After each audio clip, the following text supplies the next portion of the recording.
So, hey, thanks, Sylvie. I didn't carry a message or to convey a message to the president. And in terms of an end date or setting a specific date for withdrawal, that's the domain of my boss. America के नए president Joe Biden ने कहा है कि अफगानिस्तान से 1 मई तक सभी अमेरिकी सैनिकों को वापस बुला लेने की तय टाइम लिमिट यानी समय सीमा को हासिल करना मुश्किल होगा। बाइडेन के इस बयान के बाद तालिबान ने अमेरिका को अंजाम भुगतने की वार्निंग भी दे डाली है। अमेरिका को अफगानिस्तान में लड़ते हुए तकरीबन 20 साल हो गए हैं और अब वहां जंग में उलझे रहने के लिए कुछ नहीं बचा है। अमेरिका के अंदर भी इसके लिए क्रिटिसिज्म यानी आलोचना होती रहती है, इसलिए अमेरिका भी वहां से निकलना चाहता है।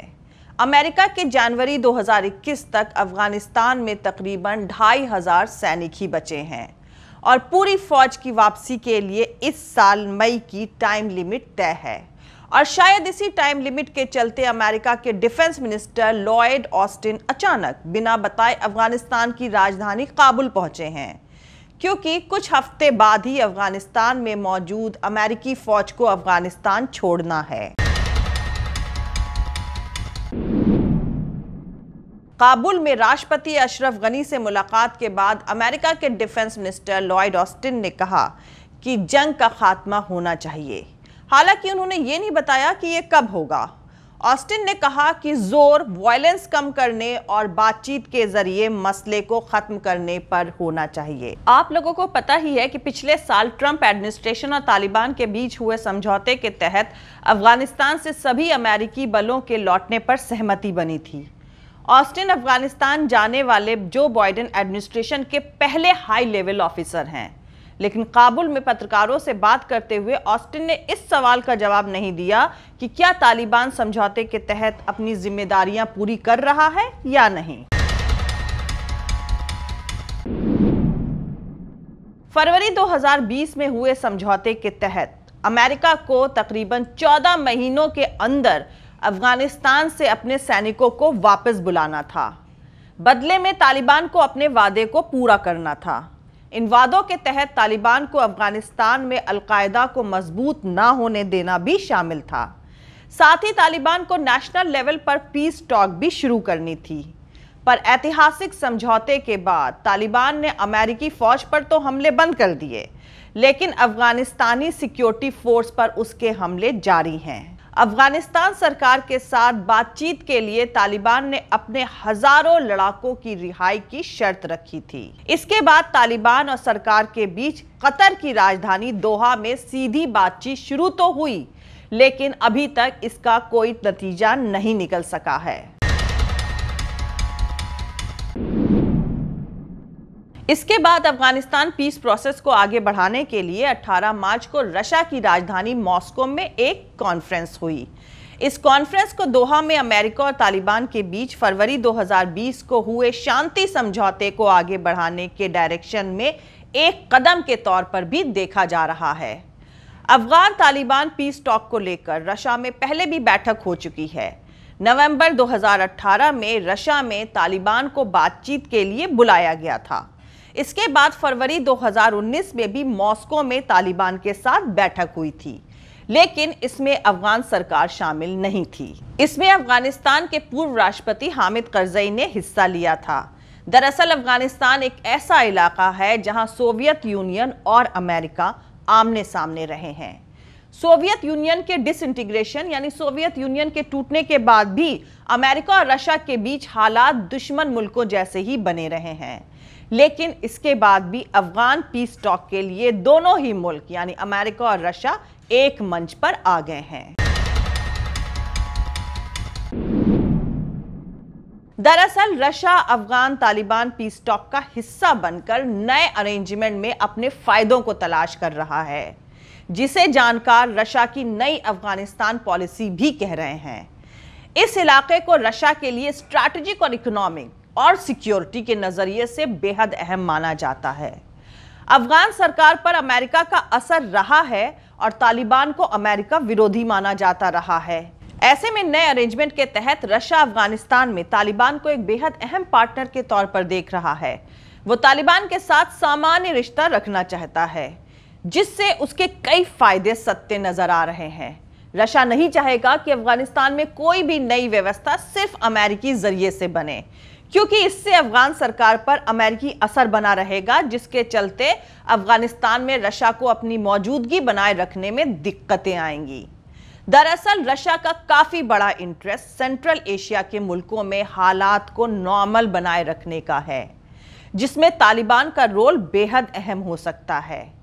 किर्गिस्तान, तजाकिस्तान, उज्बेकिस्तान और कजाकिस्तान जैसे देश अफगानिस्तान के पड़ोसी देश हैं। इनमें से कुछ देश कलेक्टिव सिक्योरिटी ट्रीटी ऑर्गेनाइजेशन और यूरेशियन इकोनॉमिक यूनियन में रशिया के सहयोगी भी हैं।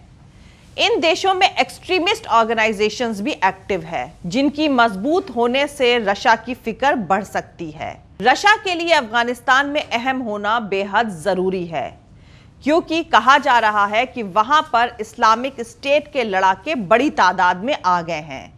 जब से रशिया ने इराक और सीरिया में सितंबर 2005 में एंट्री की है, इस्लामिक स्टेट के लड़ाके वहां से निकलकर अलग अलग जगह चले गए हैं। कहा जा रहा है कि अफगानिस्तान के ईस्ट में नंगरहार प्रांत में उनका खासा दबदबा है।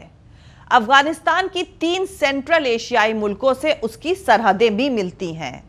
तजाकिस्तान के साथ करीब 1300 किलोमीटर, उज्बेकिस्तान के साथ 137 किलोमीटर और तुर्कमेनिस्तान के साथ 700 से 800 किलोमीटर की सरहद है।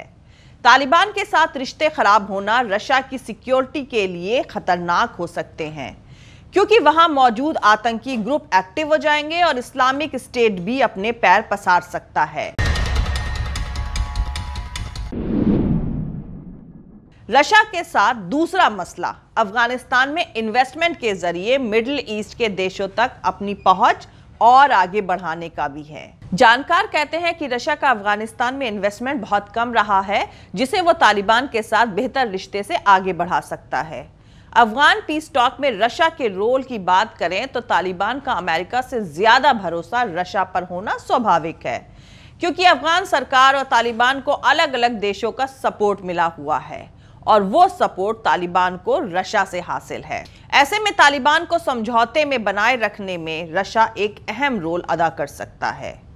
दूसरी तरफ अफगान तालिबान बातचीत में अगर अमेरिका की बात करें तो इसमें बाहरी तौर पर सबसे अहम रोल में अमेरिका है, जो मौजूदा अफगान सरकार और तालिबान के बीच एक रास्ता निकालने की कोशिश में लगा हुआ है।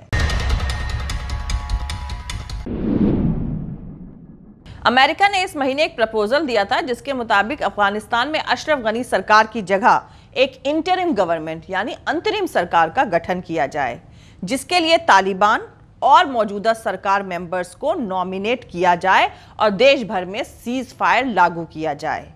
इसके तहत नए कॉन्स्टिट्यूशन को अपनाने के बाद प्रेसिडेंट और संसदीय चुनाव कराए जाएं। रशिया ने भी अमन समझौते के एक हिस्से के तौर पर इंटरिम गवर्नमेंट की बात का सपोर्ट किया है, लेकिन अशरफ गनी ने इंटरिम गवर्नमेंट के गठन से इनकार करते हुए इलेक्शन के जरिए सरकार चुने जाने पर जोर दिया है। वहीं तालिबान सीज फायर और चुनाव कराने के खिलाफ है।